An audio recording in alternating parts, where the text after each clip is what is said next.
El día de hoy vamos a desarrollar el tema de electrodinámica 1. ¿De qué trata este tema? Recuerda que en las sesiones anteriores hemos visto una propiedad de la materia llamada carga eléctrica. Y hemos estudiado muchos fenómenos en los cuales la carga eléctrica se encuentra en un estado llamado estado de equilibrio. El día de hoy vamos a iniciar el estudio de aquellos fenómenos donde la carga eléctrica ya no se encuentra en estado de equilibrio. La carga eléctrica se encuentra en movimiento orientado. Entonces, cuando la carga eléctrica se encuentra en movimiento orientado, va a desarrollar una serie de fenómenos que son parte del estudio de la electrodinámica. Para poder comprender aquello, vamos a iniciar explicando un acontecimiento. Creo que de alguna forma habremos observado qué ocurre cuando nosotros tenemos una pila, una pequeña pila, y la conectamos a un pequeño foquito, o también llamado bombilla eléctrica. Y para hacer la conexión de esta pila con ese foquito, utilizamos unos alambres llamados alambres de cobre. ¿Sí? Vamos a usar alambres de cobre. En ese momento, esos alambres se encuentran separados. ¿Sí? Ese instrumento se le conoce como interruptor, o también llamado switch. ¿Sí? Entonces, ¿qué ocurre si nosotros cerramos el interruptor? Si cerramos el interruptor, lo que vamos a observar es que esa bombilla va a comenzar, jóvenes, a emitir luz y además emite calor. Luz y calor. ¿Correcto? Entonces, lo que vamos a hacer es tratar de explicar por qué esa bombilla emite luz y calor. Para poder explicar por qué esa bombilla emite luz y calor, tenemos que estudiar cada elemento que compone este sistema. Vamos a estudiar en primer lugar qué ocurre en esta pila, luego vamos a ver qué ocurre en los alambres de cobre y finalmente vamos a profundizar el estudio en la bombilla eléctrica. ¿Sí? Empezamos entonces. ¿Qué va a ocurrir en la fuente? Entonces, para ello vamos a hacer lo siguiente. Vamos a investigar el interior de esta pila, o también llamada fuente de energía. Vamos a investigar qué ocurre en su interior. ¿Sí? Imagínate que hemos introducido una pequeña cámara, ¿sí? Hemos introducido un pequeño agujero, hemos introducido una cámara, y lo que se va a observar en el interior de esa pila es ese sistema. La cubierta de la pila está formada, por lo general, de un metal. Puede ser el zinc o puede ser el plomo. En este caso, la cubierta es una cubierta de zinc.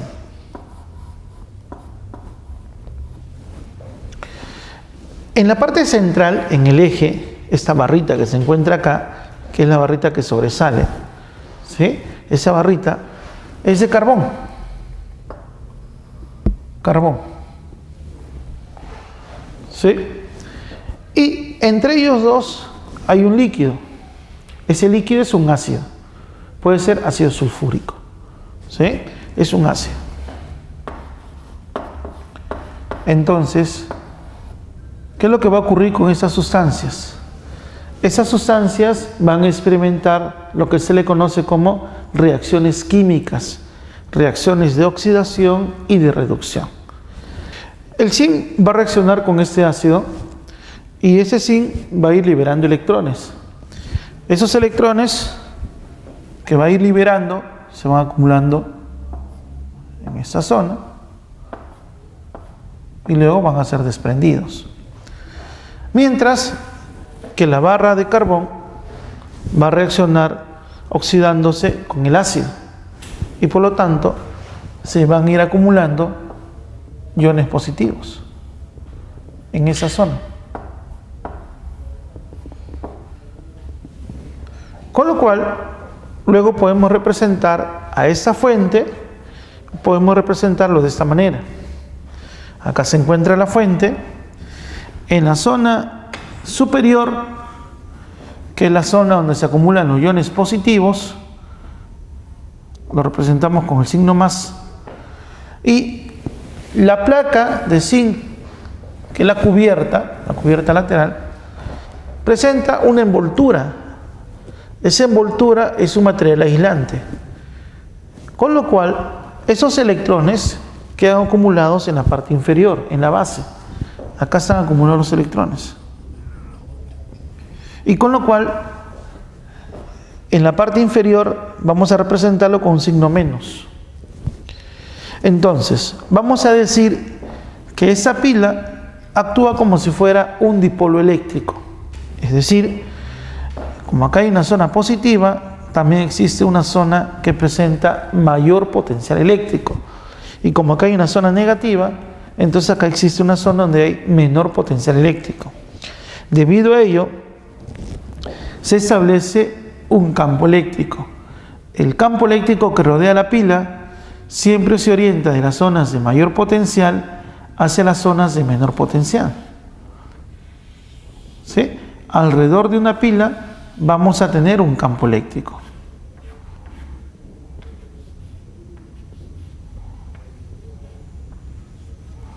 ¿Sí? Cuando nosotros adquirimos una pequeña pila, esa pila, como tiene acá mayor potencial eléctrico y en la parte inferior menor potencial eléctrico, entonces a su alrededor existe un campo eléctrico. Por ejemplo, si nosotros tenemos una pila, la AA, que le llaman la AA, esa diferencia potencial entre sus extremos tiene un valor ya establecido. Esa diferencia potencial, por ejemplo, es 1.5 voltios. Cuando ustedes compren una pila, en la envoltura especifica el valor de 1.5 V, que es la diferencia potencial entre sus dos extremos. Ahora, nosotros vamos a representar esta pila o esta fuente de voltaje de la siguiente manera. Vamos a colocar acá una línea y esa línea va a estar atravesada por dos segmentos. Un segmento más grande y un segmento pequeño. El segmento de gran tamaño hace referencia a la zona de mayor potencial y el segmento de menor tamaño hace referencia a la zona de menor potencial. Es decir, acá debe existir mayor potencial eléctrico y acá existe menor potencial eléctrico. ¿Sí? Supongamos que en esta parte tenemos el punto A y en esta zona tenemos el punto B. Entonces, el punto A se encuentra a un potencial eléctrico, el punto B se encuentra a otro potencial eléctrico. Como consecuencia, entre esos dos puntos existe una diferencia potencial. La diferencia potencial entre el punto A y el punto B se denota de esta manera, ¿sí o no? ¿Cuánto es la diferencia potencial? Esa diferencia potencial es 1.5 voltios. Ese 1.5 voltios, el valor también se le va a conocer como voltaje. ¿Sí? El voltaje de una pila, 1.5 voltios. En una pila AA, por ejemplo. ¿Sí? Muy bien. Pero ¿qué ocurre? Muchas veces, para hacer funcionar un equipo, no es suficiente con tener una sola pila. Tenemos que hacerlo funcionar con 2, 3 o 4 pilas. Entonces vamos a hablar de la asociación de fuentes o la asociación de pilas. Por ejemplo, nosotros podemos colocar una pila al costado de otra pila, manteniendo la misma polaridad. Recuerda, la placa grande significa más, la placa pequeña significa menos. Acá es más y acá es menos. ¿Sí? Pero ¿qué pasaría si una de las pilas estuviera colocada de manera invertida? Miren, acá es más, acá es menos. Acá está la placa pequeña, eso es menos, y acá es más. ¿Sí? Entonces vamos a ver que cuando nosotros colocamos dos pilas, una seguida en la otra, que mantienen la misma polaridad, esas dos pilas pueden ser reemplazadas por una sola pila, ¿sí? Que va a reemplazar a ellos dos. Si ese punto le llamo el punto A y ese punto le llamo el punto B, voy a reemplazar las dos pilas por una sola pila entre el punto A y el punto B, por una sola fuente. Pero esa fuente, ¿qué valor va a tener y qué polaridad va a tener? A ver, para que se pueda entender ello, ¿qué te parece si en ese punto coloco una letra, que le voy a llamar la letra M? Entonces, vamos a ver. ¿Qué significa el signo más y qué significa el signo menos? Significa que el punto A tiene mayor potencial que el punto M. ¿Cuánto de más? Tiene 5 voltios más arriba que el punto M.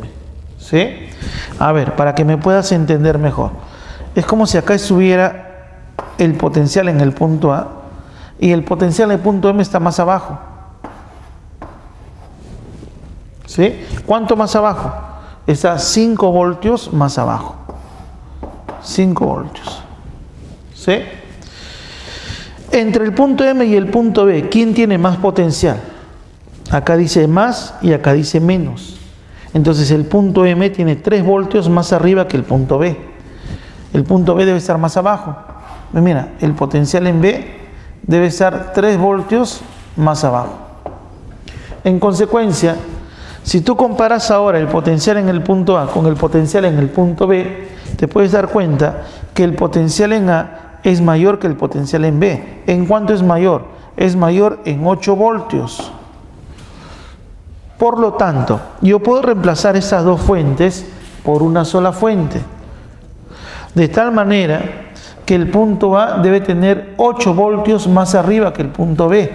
En consecuencia, acá voy a colocar la placa más grande y acá la placa más pequeña. El potencial en el punto A es mayor que el potencial en el punto B. Y la diferencia potencial entre esos dos puntos debe de ser 8 voltios. ¿Correcto? En resumen, si nosotros tenemos dos fuentes que tienen la misma polaridad, más menos, yo puedo reemplazar las dos fuentes por una sola fuente. Y esa fuente va a tener un voltaje cuyo valor es igual a la suma de estos dos voltajes. ¿Sí? Y la polaridad va a ser la polaridad del mayor. ¿Correcto? ¿Y qué pasa cuando tenemos invertido? Nuevamente, acá coloco el punto A, acá coloco el punto B, y en el intermedio colocamos otro punto, el punto M. Entonces, veamos ahora este caso. Bien, analicemos ahora este caso.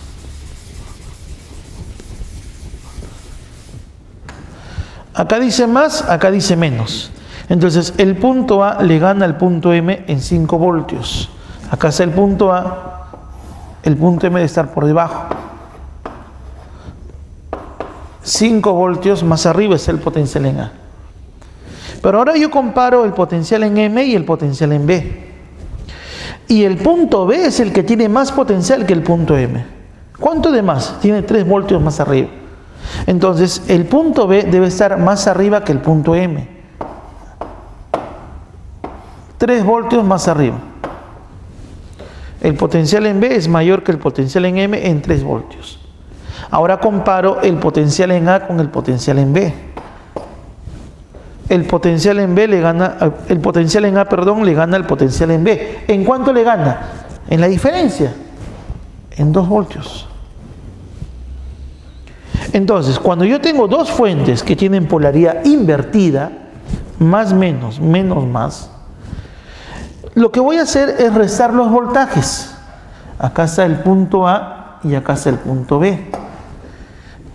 Y la diferencia potencial entre A y B va a ser 2 voltios. ¿Y cuál es el orden de las placas? Define el mayor. Entre 5 voltios y 3 voltios, el mayor es 5 voltios. Su polaridad es la que vas a colocar acá. Entonces acá está la placa más grande y acá aparece la placa más pequeña.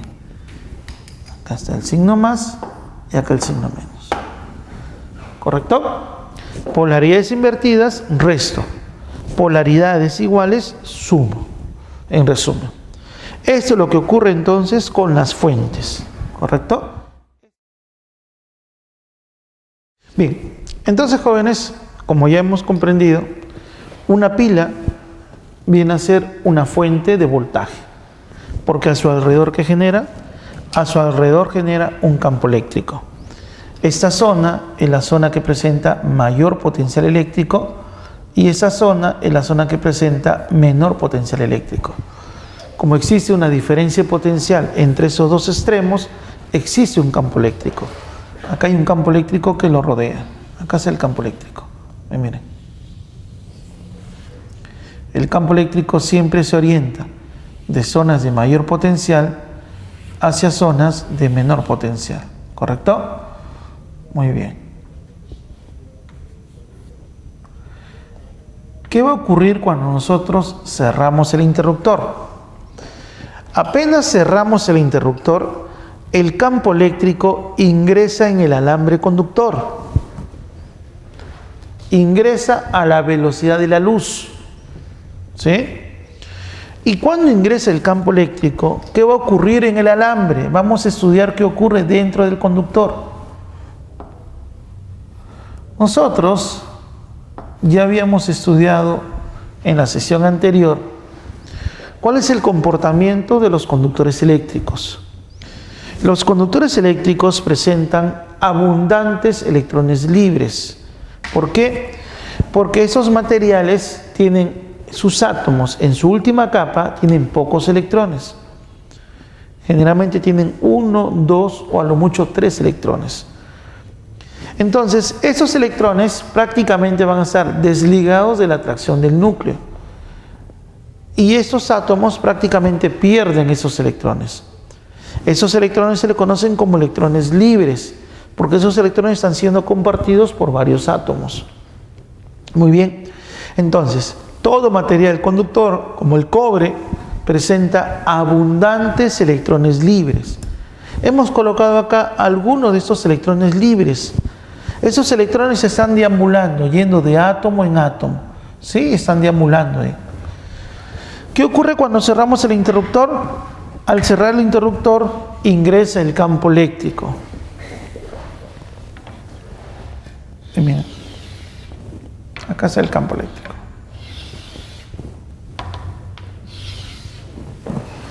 Miren la orientación del campo. El campo va a ir de zonas de mayor potencial hacia zonas de menor potencial. Entonces, por esa zona, el campo eléctrico se está orientando hacia abajo. Acá está. Este es el campo eléctrico. ¿Qué es lo que hace el campo eléctrico? Ese campo eléctrico va a ejercer fuerza sobre esos electrones libres. Y al ejercer fuerza sobre esos electrones libres inmediatamente van a comenzar a desplazarse. ¿Cómo así se van a desplazar? Se van a desplazar en contra de las líneas de la orientación de las líneas del campo eléctrico, en dirección opuesta. ¿Sí? Se mueven de manera orientada, en contra de las líneas del campo.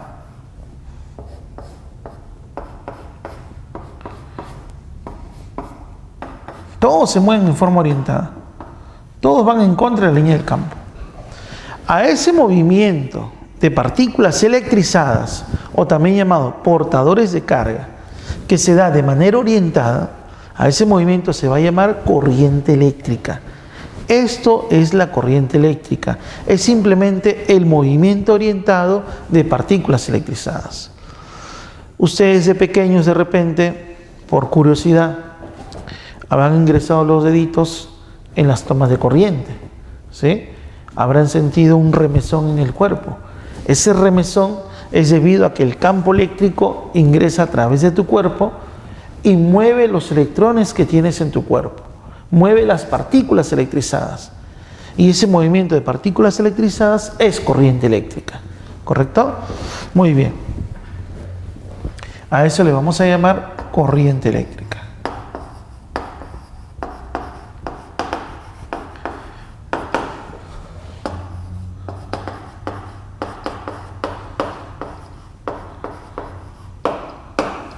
Ahora, de alguna manera, la corriente eléctrica la vamos a tener que medir, la vamos a tener que cuantificar.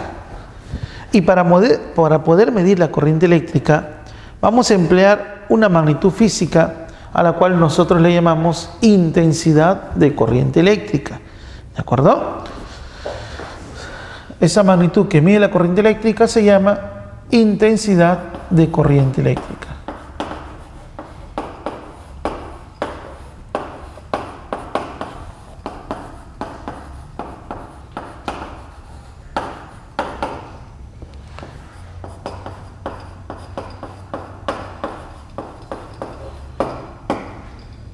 La intensidad de corriente eléctrica se denota con la letra I. Entonces acá una aclaración. En algunos textos, en algunas bibliografías, no se hace mucho la diferencia entre lo que es la corriente y lo que es la intensidad de corriente. Y por lo general el estudiante confunde y piensa que es lo mismo.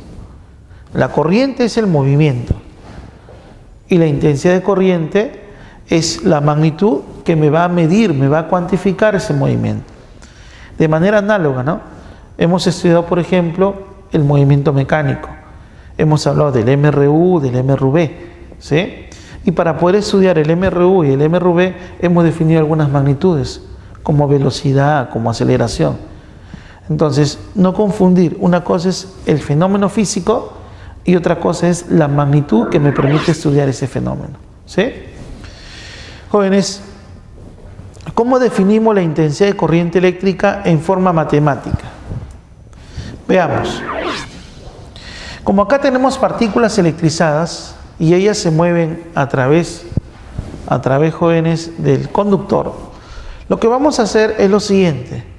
Vamos a hacer un corte transversal, ¿de acuerdo? Un pequeño corte transversal. Acá saben, miren.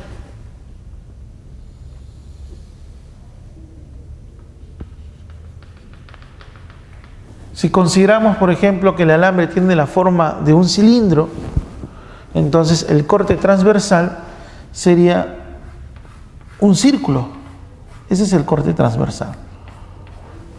Y lo que vamos a hacer es contabilizar la cantidad de carga que pasa a través de la sección transversal. ¿Cuánta carga está fluyendo a través de esa sección? En cada unidad de tiempo. Entonces vamos a contabilizar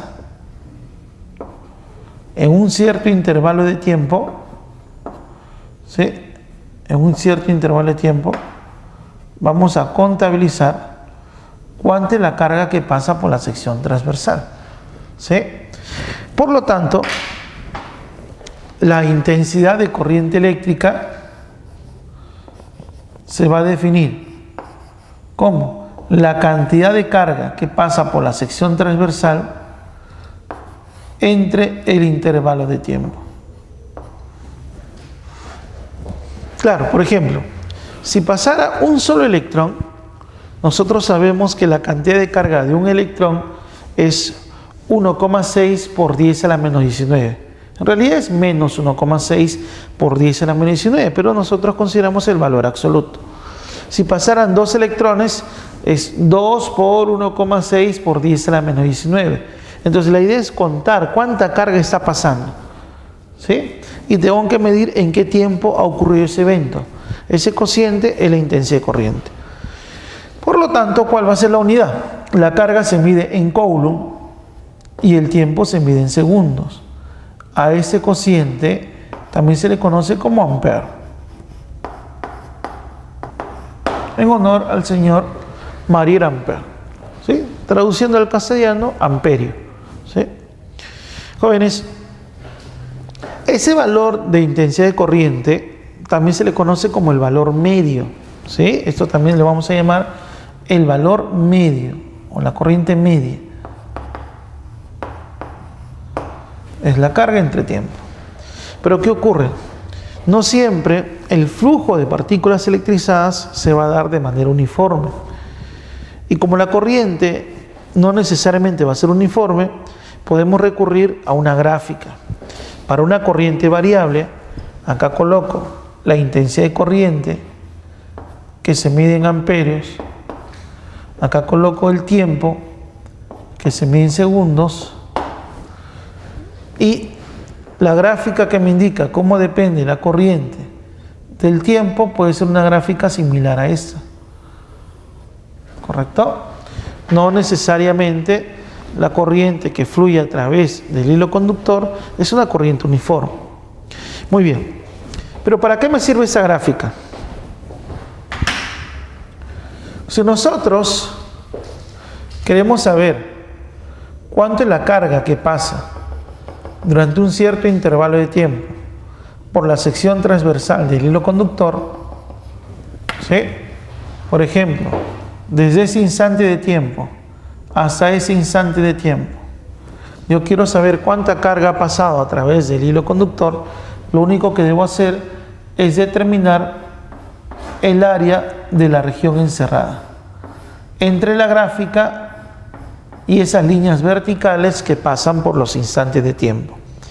El área me va a dar la cantidad de carga en valor absoluto, ¿sí? El área. Entonces vamos a plantear acá que la cantidad de carga que pasa por la sección transversal es lo mismo que el área de esa gráfica. Bueno, por lo general, si nos dan una gráfica, la gráfica no va a ser de esta forma. Por lo general, la gráfica va a ser una figura conocida. Puede ser una línea recta inclinada para formar de repente un trapecio, puede ser una línea recta horizontal, puede ser un arco de circunferencia, pero es una gráfica conocida. Muy bien. Esto es respecto a lo que viene a ser la corriente eléctrica. Una nota que también es importante tenerlo en cuenta es la siguiente. Recuerda que habíamos comentado en las sesiones anteriores que estos modelos para explicar lo que viene a ser los fenómenos eléctricos se basan en la teoría atómica de Bohr. La teoría atómica de Bohr recién fue propuesta, fue desarrollada a comienzos del siglo XX, ¿sí? Entonces, recién a comienzos del siglo XX es cuando se comprueba que las partículas electrizadas libres son los electrones y son de carga negativa. Pero ¿qué ocurre? La teoría acerca de la electrodinámica había sido desarrollada de manera experimental muchos años antes. Había sido desarrollada más o menos a mediados del siglo XVIII, siglo XVII. Por lo tanto, las leyes que nosotros vamos a estudiar, como por ejemplo la ley de Ohm, las leyes de Kirchhoff, fueron desarrolladas antes de que se conociera la estructura atómica del átomo. Y por lo tanto, en aquella época se creía que la corriente eléctrica era un fluido, así como fluye el agua dentro de una cañería. De manera similar se pensaba que la corriente eléctrica era un fluido, ¿no? Y se decía que esta corriente eléctrica era un fluido de carga positiva. Se pensaba que los que se movían a través de los hilos conductores de metal eran carga positiva. Pero luego de la teoría atómica de Bohr y de la verificación en muchos experimentos, se descubre que en realidad los que se mueven no son positivos, sino son cargas negativas. Pero ya la teoría estaba establecida. Por lo tanto, acá vamos a hacer una pequeña observación. Mira. En un hilo conductor de metal, al establecer un campo eléctrico, los electrones libres se van a mover en dirección contraria a la dirección del campo. ¿Correcto? Esto es lo que ya hemos explicado. Dando origen a una corriente a la cual se le conoce como corriente real. A esto se le va a conocer como la corriente real.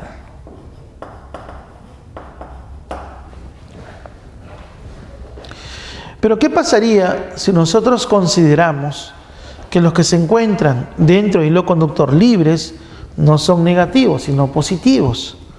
Entonces, si fueran positivos, estos serían arrastrados en la dirección del campo eléctrico, ¿sí? En la dirección del campo eléctrico, dando origen a una corriente llamada corriente convencional.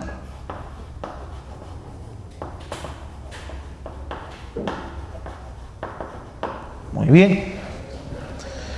Entonces vamos a decir lo siguiente. La corriente real va a ser equivalente a la corriente convencional. Pero la diferencia es que mientras que la corriente real es en dirección contraria a las líneas del campo, la corriente convencional es en la misma dirección de las líneas del campo. ¿Correcto? Miren, es decir, nosotros sabemos que las líneas del campo eléctrico siempre se orientan de zonas de mayor potencial eléctrico hacia zonas de menor potencial eléctrico. Acá también, las líneas del campo eléctrico van de más a menos. Pero ¿qué pasa con la corriente real? La corriente real está yendo de zonas de menor potencial hacia zonas de mayor potencial. En cambio, ¿qué pasa con la corriente convencional? Está yendo de zonas de mayor potencial hacia zonas de menor potencial. Por lo tanto, vamos a plantear lo siguiente. Nosotros, cuando vayamos a enfrentar los problemas, vamos a considerar la corriente convencional. ¿Por qué? Porque con esta corriente han sido establecidas las leyes experimentales, la ley de Ohm, la ley de Kirchhoff, fueron establecidas con la corriente convencional. Pero cuando vayamos a estudiar algún fenómeno, ¿sí?, necesito saber qué es lo que ocurre en el interior del cuerpo. Entonces, en la parte fenomenológica, en la parte cualitativa, debo estudiar el movimiento de los electrones. Entonces voy a emplear la corriente real. Pero son equivalentes, ¿sí? Lo único que tengo que hacer es invertir la dirección. La corriente convencional es en dirección opuesta a la corriente real, ¿sí? Tiene orientación opuesta. Muy bien. Aclarado eso, vamos a estudiar ahora qué ocurre en el interior de la bombilla eléctrica, ¿sí? Vamos a ver qué ocurre en la bombilla eléctrica. Para ello, vamos a plantear lo siguiente. Mira. Esa es la bombilla eléctrica, ¿sí? La bombilla eléctrica en su interior tiene un pequeño alambre enrollado, ¿sí? Estamos considerando estas bombillas jóvenes de alambre enrollado, conocida también como alambre de tungsteno, ¿sí? El tungsteno es una aleación, una combinación de metales entre níquel y cobalto. Entonces, si nosotros analizamos este alambre de tungsteno,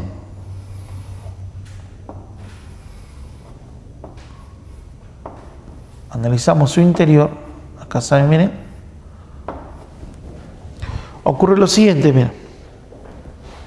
Esos son los átomos del tungsteno, ¿correcto?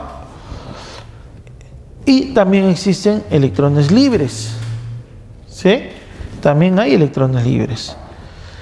¿Y qué se está estableciendo acá? Se está estableciendo un campo eléctrico. Mira, hay un campo eléctrico.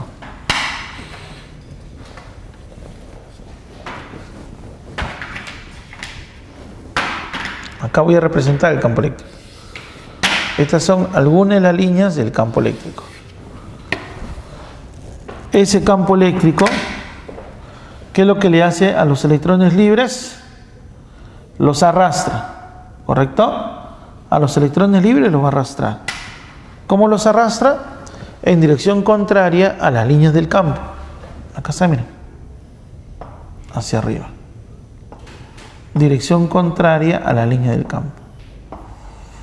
Entonces los electrones se van a mover de manera orientada. Siempre van a tratar de ir en dirección contraria a las líneas del campo. Pero ¿qué ocurre? Cuando los electrones están avanzando,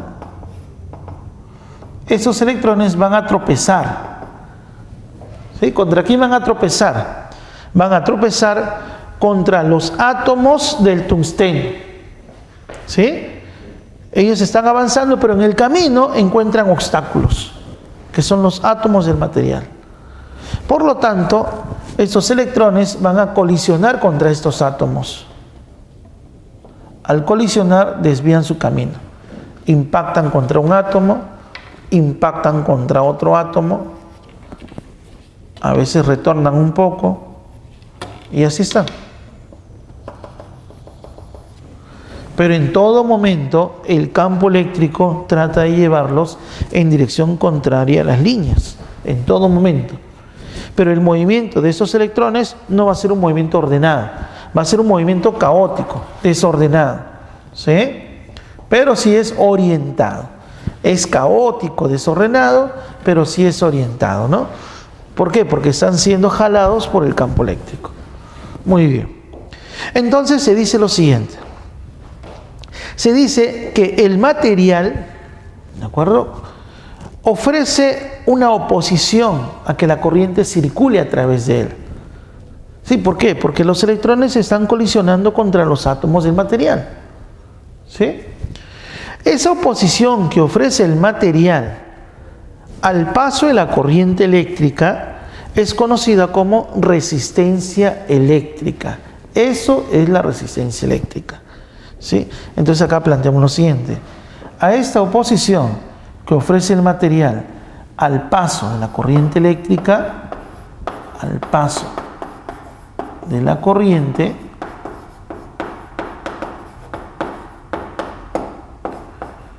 se denomina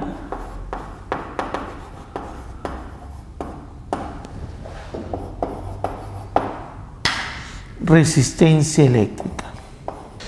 ¿Y cómo puedo medir la resistencia eléctrica? Para medir la resistencia eléctrica vamos a utilizar una magnitud llamada también resistencia eléctrica. Acá aclarar lo siguiente. La resistencia eléctrica viene a ser esa propiedad que tiene todo material de oponerse al paso de la corriente. Y para medirlo utilizo también una magnitud llamada resistencia eléctrica. Esa resistencia eléctrica la vamos a calcular a través de dos leyes. Una de ellas es la ley de Pouliot y la otra ley es conocida como la ley de Ohm. ¿En qué consiste la ley de Pouliot? Miren, tenemos acá un alambre que tiene la forma de un paralelepípedo, su longitud es L, presenta como sección transversal un rectángulo de área A y por lo tanto, si nosotros hacemos por acá circular una corriente, el material va a ofrecer una oposición al paso de la corriente. Esa oposición la voy a medir a través de la resistencia eléctrica, que la vamos a representar con la letra R. ¿De quién va a depender esa resistencia? Pouliot determinó en forma experimental que esa resistencia depende de dos cosas. Primero, las dimensiones del material. ¿De acuerdo? Pouliot razonó de esta manera, miren. Haciendo experimentos, él se da cuenta que si nosotros tomamos un material conductor de mayor longitud, ¿sí?, al crecer la longitud, va a crecer también la cantidad de átomos que los electrones van a encontrar en su camino. Y por lo tanto, al haber mayor cantidad de átomos, cuando los electrones se mueven, van a experimentar mayor cantidad de colisiones, van a chocar contra mayor cantidad de partículas. Eso implica que va a aumentar la resistencia. A mayor longitud, habrá mayor resistencia. ¿Correcto? Por otro lado, si nosotros incrementamos el área de la sección transversal, entonces cuando los electrones se mueven al haber mayor área, habrá mayor posibilidad de evadir las colisiones. ¿Sí? Si crecemos el área de la sección transversal, si el área crece de la sección transversal, cuando los electrones avancen, habrá más posibilidad para evitar las colisiones. Eso implicaría que habrá menos resistencia. Por lo tanto, la resistencia y el área de la sección transversal son inversamente proporcionales.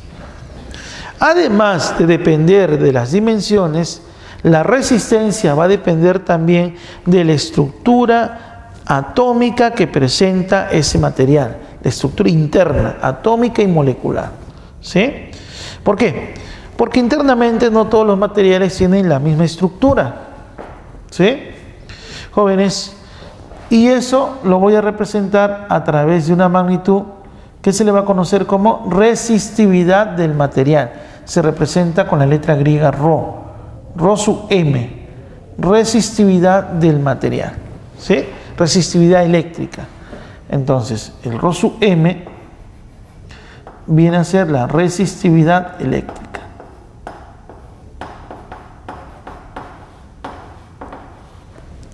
Del material.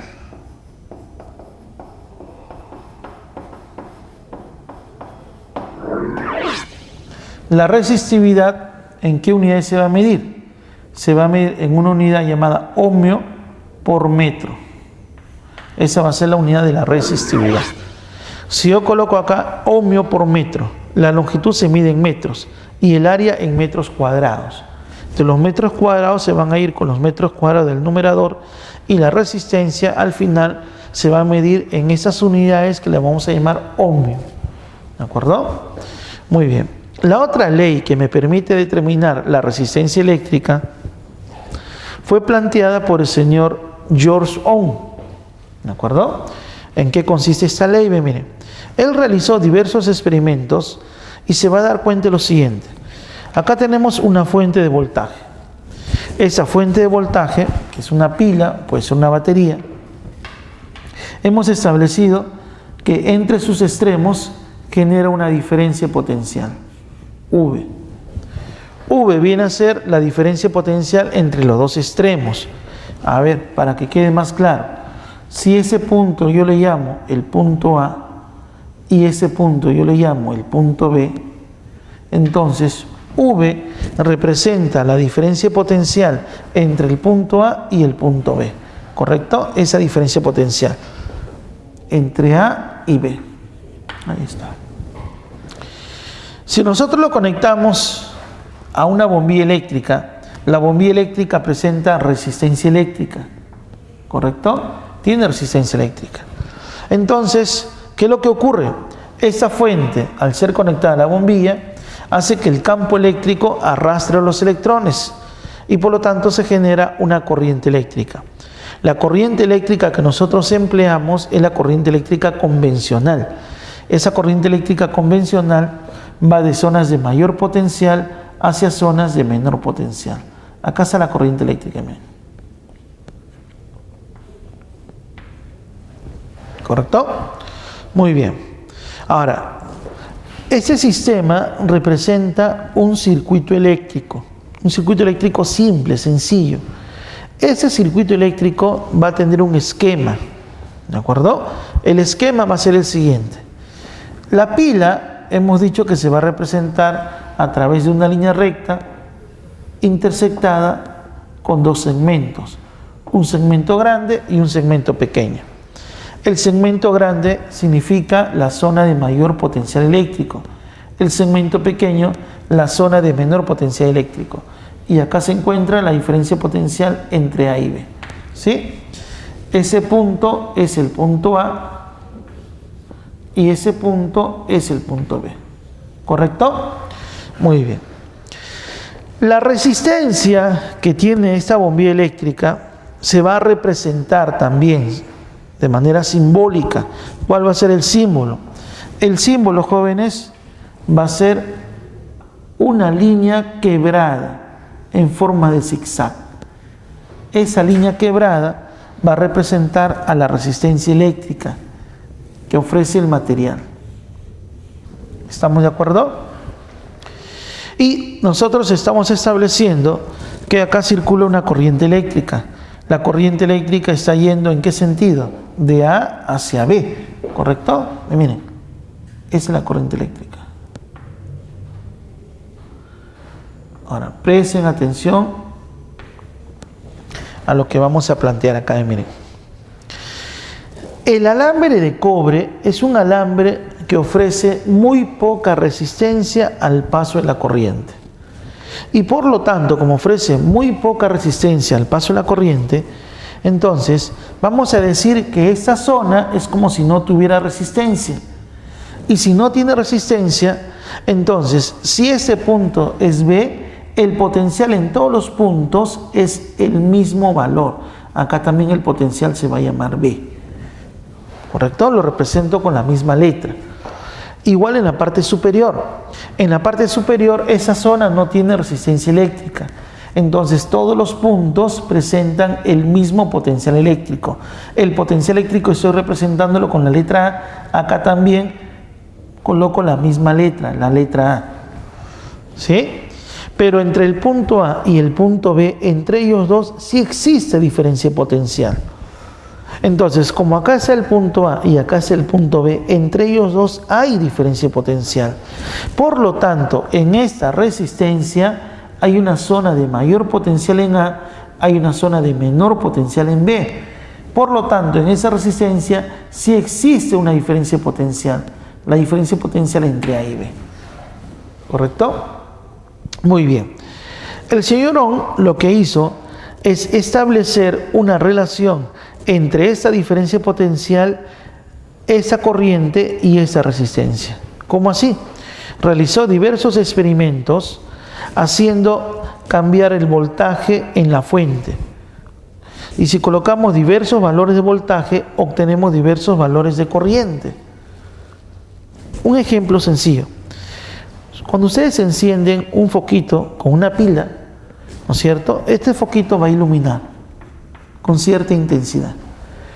Pero ¿qué pasa si yo coloco dos pilas idénticas, de acuerdo con la misma polaridad, dos pilas? ¿Alumbrará de la misma forma? La luz que va a generar va a ser más intensa. Y si coloco tres pilas, va a ser mucho más intensa. ¿Por qué? Porque está circulando más corriente. Entonces lo que hizo Ohm en forma experimental es determinar cómo depende el voltaje de la corriente. ¿Sí? Y lo que obtuvo es lo siguiente. Al ir incrementando el voltaje, se obtenía mayor cantidad de corriente. Por ejemplo, para un voltaje V, obtenía una corriente I minúscula, por ejemplo. Para un voltaje 2V, obtuvo una corriente 2I. ¿Sí? Entonces la dependencia entre el voltaje y la corriente era una dependencia lineal. Y como es una dependencia lineal, esa relación queda representada de esta manera. Esa dependencia se obtiene por lo general en los metales. ¿Sí? Esos materiales donde el voltaje depende de la corriente de manera lineal se le conoce como materiales óhmicos. Y en esos materiales óhmicos, ¿qué es lo que se va a cumplir? A ver, este V que está acá representa la diferencia potencial entre el punto A y el punto B. ¿Sí? Esta es la diferencia potencial entre el punto A y el punto B. Miren, entre A y B, que se mide en voltios y representa la corriente. Entonces, ¿qué es lo que obtiene Ohm? Si duplica el voltaje, se duplica la corriente. Si triplica el voltaje, se triplica la corriente. Por lo tanto, el voltaje entre el punto A y el punto B y la corriente que circula a través de la resistencia, ambas magnitudes, ¿cómo son? Son directamente proporcionales. Y como son directamente proporcionales, el cociente entre ellos, ¿cómo debe permanecer? El cociente entre ellos debe permanecer constante. Ese cociente que permanece constante no es otra cosa que la resistencia, porque la resistencia no está cambiando. ¿De acuerdo? Esta constante es la resistencia. Entonces, de acá, ¿qué se establece? Se establece que la diferencia potencial entre los extremos de la resistencia es igual a la intensidad de corriente que pasa por la resistencia por el valor de la resistencia. A esta ley se le conoce también como la ley de Ohm. ¿Sí? A esta relación se le va a llamar la ley de Ohm.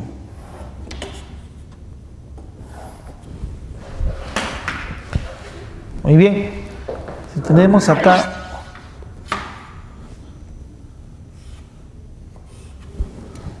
una resistencia, ¿sí? Si tenemos acá una resistencia y está circulando una corriente a través de la resistencia, entonces algo que debe quedar bastante claro es lo siguiente: que siempre que tienes una resistencia y por él circula una corriente, siempre en una resistencia la corriente va de zonas de mayor potencial eléctrico hacia zonas de menor potencial eléctrico. La corriente siempre se dirige de más a menos. Por lo tanto, entre los extremos de esa resistencia hay una diferencia potencial. Esa diferencia potencial entre los extremos de la resistencia, a ver si ese punto le estamos llamando el punto A y este punto lo estamos llamando el punto B. Entonces, ¿el punto A qué significa?